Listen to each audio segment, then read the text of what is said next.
Hello, and welcome to another episode of Solipsist Watched.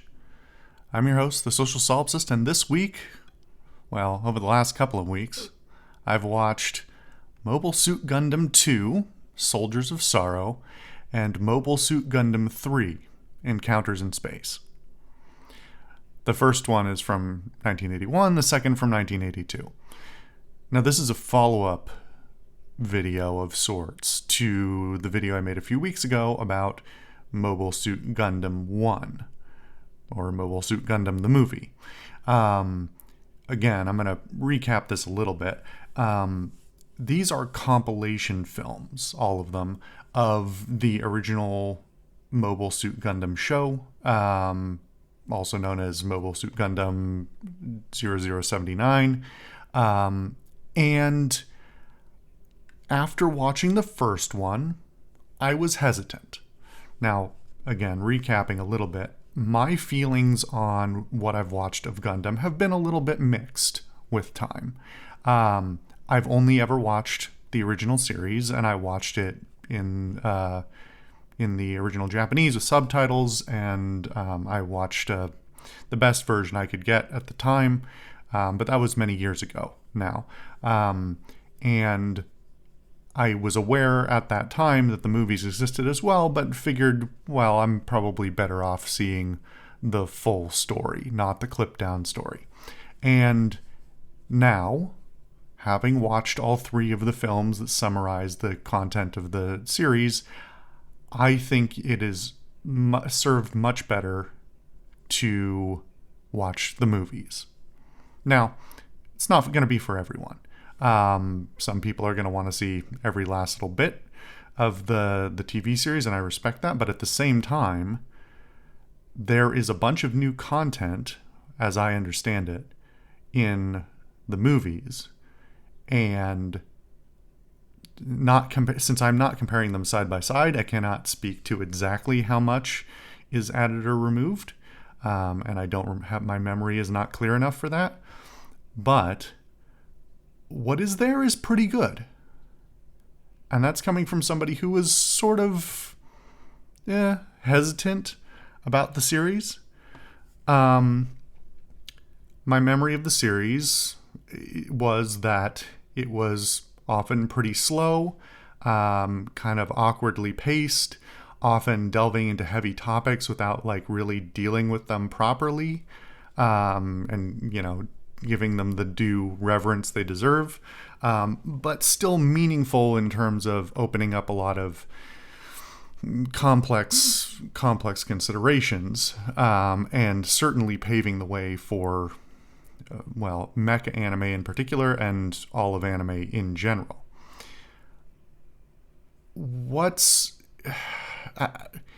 This is going to be kind of a rambly video because I need to talk about both films in comparison to the first one and each other, in comparison to the anime, and then I want to talk a little bit about a variety of related topics, because this has opened up a lot of interest for me that I had sort of put to the side for a while, because I really like mecha anime. I like anime in general, but I really like mecha anime, and it is a genre that has been not dead, but a little bit absent in recent years. It has fallen out of favor in a lot of ways. And to that end, I need to talk about the difference between Gundam and a lot of other shows, and the difference between the genres of super robot and real robot. Generally speaking, Gundam is considered to be sort of the originator, in a way, of the, or it's at least the most important by far, originator of real robot. And the distinction here being that its whole technological background is supposed, and its setting is supposed to be very grounded in a reasonable amount of reality. This is compared to things that preceded Gundam, which were pretty much fell into what's now considered to be Super Robot, which is most often is a robot of some kind that is not grounded in reality, usually either like hyper technological or some kind of magical in origin, sometimes related to the sort of the trope of the kid hero who discovers a device or something, and it kind of goes in line with things like Power Rangers and that sort of thing that would come later, of something that is beyond humanity, beyond human capacity, operates on its own rule set, so on and so forth.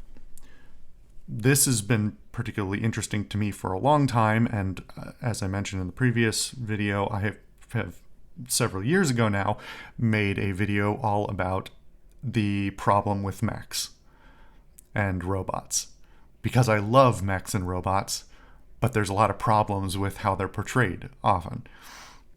Super Robot doesn't care, and honestly, I'm generally not at all interested in Super Robot stuff. I shouldn't say that. Tenga Toppen Gurren Lagann is very good. But what interests me is that a relatively small change in the portrayal of a key but not sole aspect of the narrative dramatically changes the stories that are told. Super Robot tends to be the sort of hero kid or hero person in a role of, sort of worldly defense or something of that sort. It's the sort of shonen equivalent of the magical girl trope. Rather than transforming into a magical girl with magical powers, you transform the male character transforms into a magical boy with magical robot. It's basically the same thing. And that is vastly different from things like Gundam, which, for all the concessions they make in the realms of reality, they still do a pretty good job of trying to ground themselves in some sort of sense. The first movie does a really bad job of portraying that.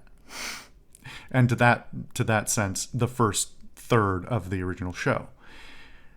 Because right from the start, the framework looks like a Super Robot anime.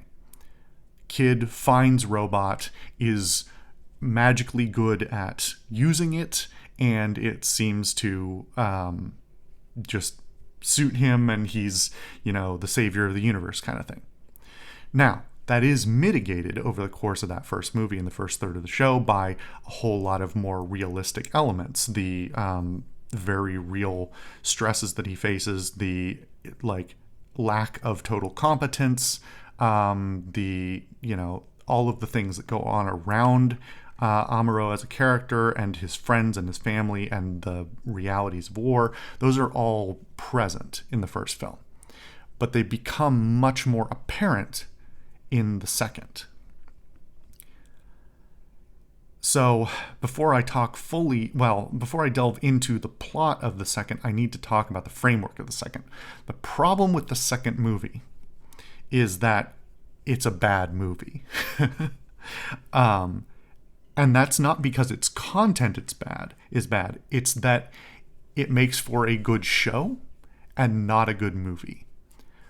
The plot beats and the pacing of the second movie are pretty poor. And that's not to say that there isn't a lot of very good content inside of it and meaningful stuff that is necessary to understand both the first and third, but its called Soldiers of Sorrow because it's basically an entire movie. Oh, well, I'm saying that Soldiers of Sorrow is an appropriate name because basically the entire movie is a series of battles, very heated battles, followed by death. And that is somewhat tonally appropriate towards setting the stage and acknowledging the realities of war that the show is trying to talk about, and trying to acknowledge the suffering and death not only of the people who are directly related to the war, but those who exist around it. And this includes entire side stories of characters who appear for the first time, exist, have an arc, and either leave the story or straight up die. And some of those narratives are very good. Some of them don't even necessarily integrate that much into the stories of our main characters, and yet are still very good. And in a show, in a typical like TV based production, that makes more sense because you can do a whole episode about a character who has only tertiary relationships to the main plot, and it reaches a satisfying conclusion at the end of the episode. In the middle of a movie, those stories are still impactful and they're necessary, but they don't work as well because you are suddenly in the middle of your movie asked to basically abandon somebody you cared about, or like just sort of pass on by. The thing about watching a TV show on broadcast release is that you have a whole week to sit, or 2 weeks or whatever amount of time, to sit on and digest what you just watched, and to like come to terms with the story that was told there and how to move on from it. So if a character, whether directly integrated or tertiarily integrated, dies or something happens to them or their arc comes to a close, you have time to sort of think about it yourself, and then the next week or whatever the next episode comes out, you can think about, okay, that was a meaningful story and now we're moving on with our story. But especially when you're talking about condensing a world that happens over the course of months, that was originally broadcast on a TV show that was released over the course of, well, months as well, but weeks, let's say, and condense it into an entire story told in a matter of hours, suddenly the pacing starts to have some serious problems. And while I think the content of the second movie is very, very good, and it's well pieced together, it's as well pieced together as it reasonably can be, the reality is that it suffers too much from having previously been a TV show. Now, could you cut some of those narratives out and sort of fix the pacing a little bit? Maybe, but I don't know what you fill it with. And I think the movie would be worse for it because some of those stories that are pacing wise a problem are in the reading of their narrative, in the reading of the metaphors and the overarching subjects of discussion. Those stories are necessary. It's necessary to tell the side stories about the people who are not doing well. When your main characters are doing okay for themselves, and your topic is suffering and death, and your main characters are not suffering or not, well, are suffering and dying sometimes, but not as much because they have some amount of plot armor.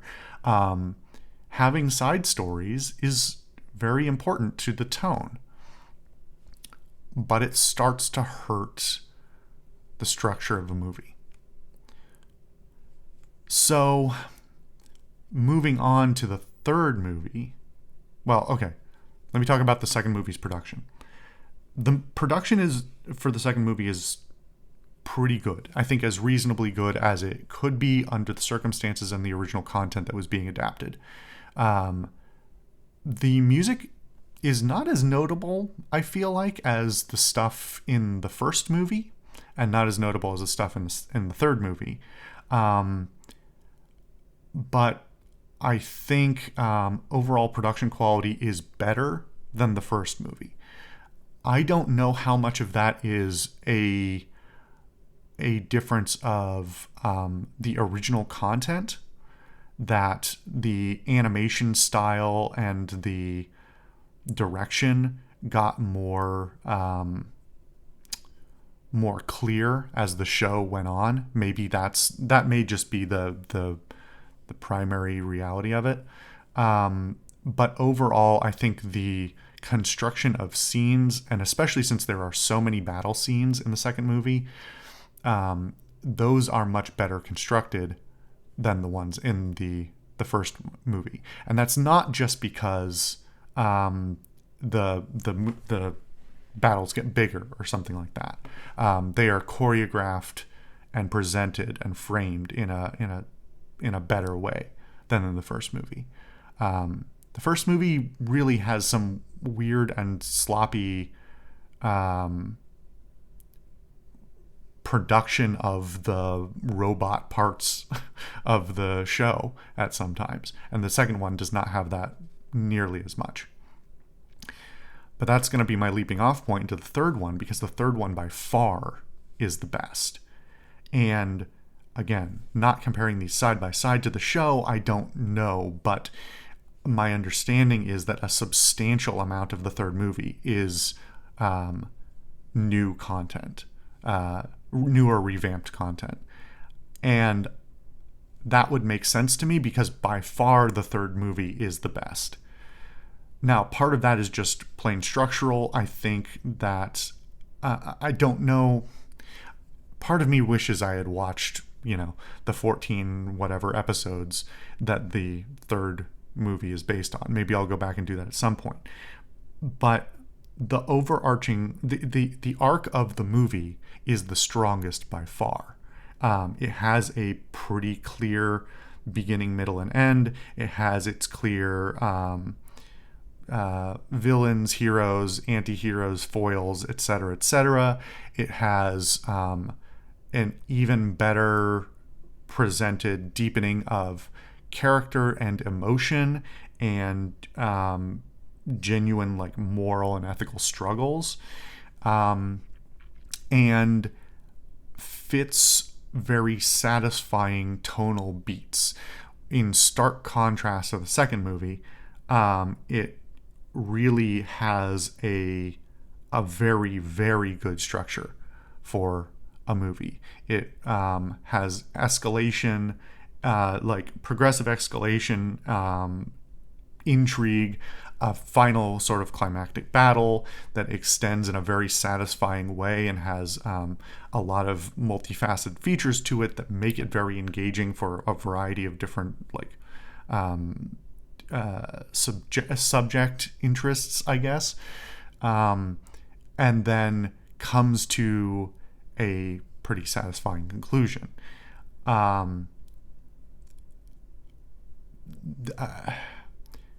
It is also visually, and I think probably auditorily though as well, although it wasn't as notable to me, the best produced. The fights are choreographed by far the best. The somehow incredibly large scale battles are rendered and presented far more clearly than smaller battles from the prior two movies. The exploration of the internal strife on both sides of the war, of the infighting and the conflicting the conflicting views and relationships and sort of the interests that are driving different people's decisions, are all much much better on show in the third than in either of the other two. And overall, like, I think even as a standalone film, you could jump into the third one, and while you'd probably be missing, you'd need, like, I'm thinking in like entirely theoreticals now, you could edit in like 20 minutes from the first movie to set stakes and a comprehension of the background behind everyone, who everybody is and what their motivations are. If you edited that into the third movie, it would completely stand alone without any problem, I think.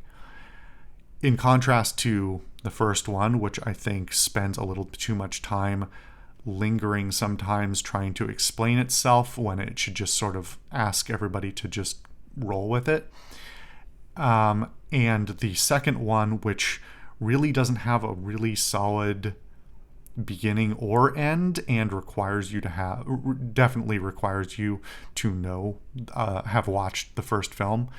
The third one stands pretty solidly on its own, just as it is. It is by far the most satisfying, and while I think the second movie may have a few scenes that are emotionally stronger, where your investment in particular characters or particular outcomes might be emotionally more attached, the third movie has such a strong arc that the overall experience is far more satisfying. I'm going to refrain from talking too much more about the movies, because I could nitpick the production to death, and ultimately these are shows of a certain age. For some reason in my head, this show was sort of closer in age to some of the other things in the genre than it was. There's obviously like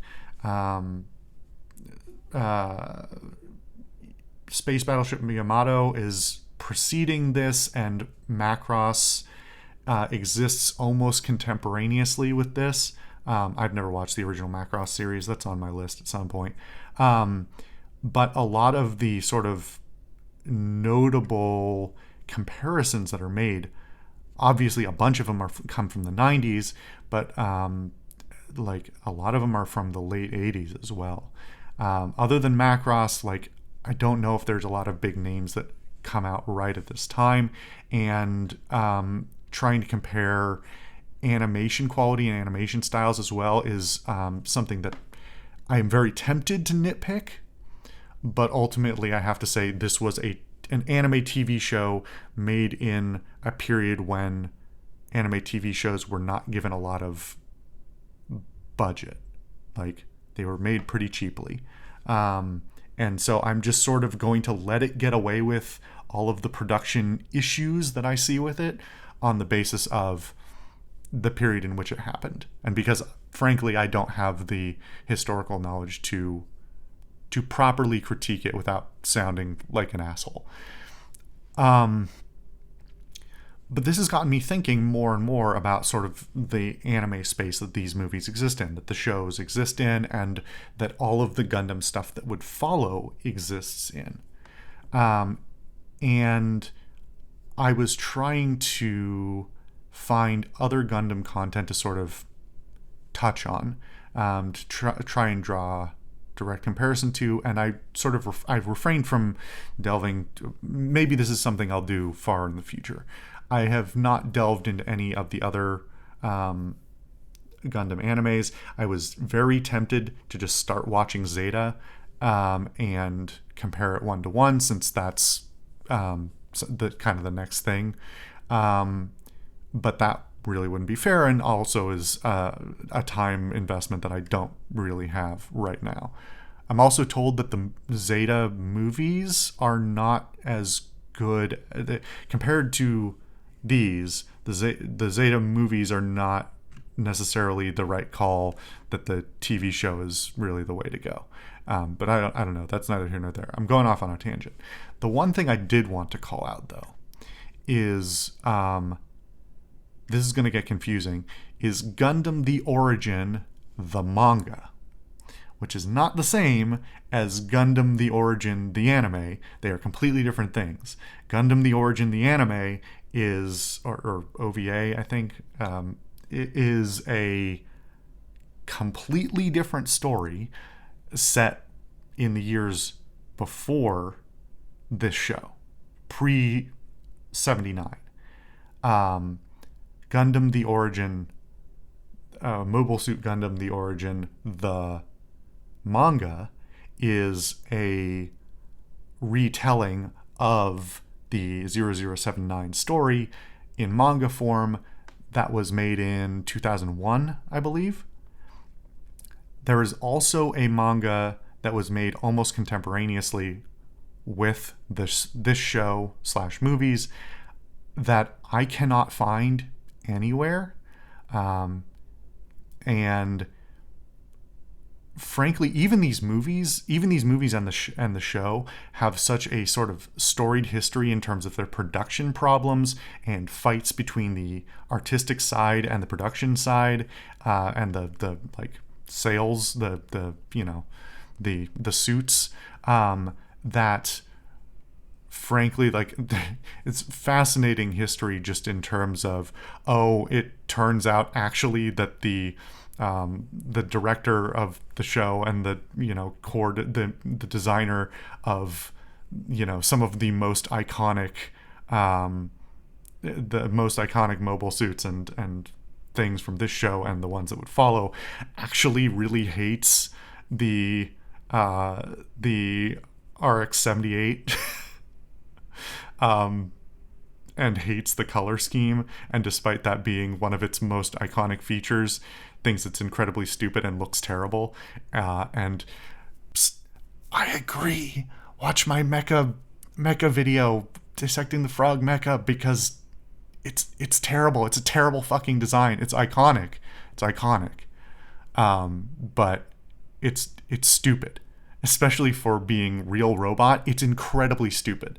The Zaku's are also stupid, but make more sense. Where was I going with this? Oh, the original manga, I don't know if it's even possible to find anymore. I don't know that it's ever been reprinted. I don't know that it's ever been translated. It's, I don't know. Haven't been able to find it, which is a surprise, because usually I'm able to find even some weird obscure things. But it's also 40 years old, 42 years old. It's old enough that it's the kind of thing that might have slipped through the cracks before, modern archival and reprinting practices were in place. Anyway, the thing I did want to talk about is that I'm getting off on a tangent about again, is this mobile... trying not to slap my lamp over there, gesticulating too much,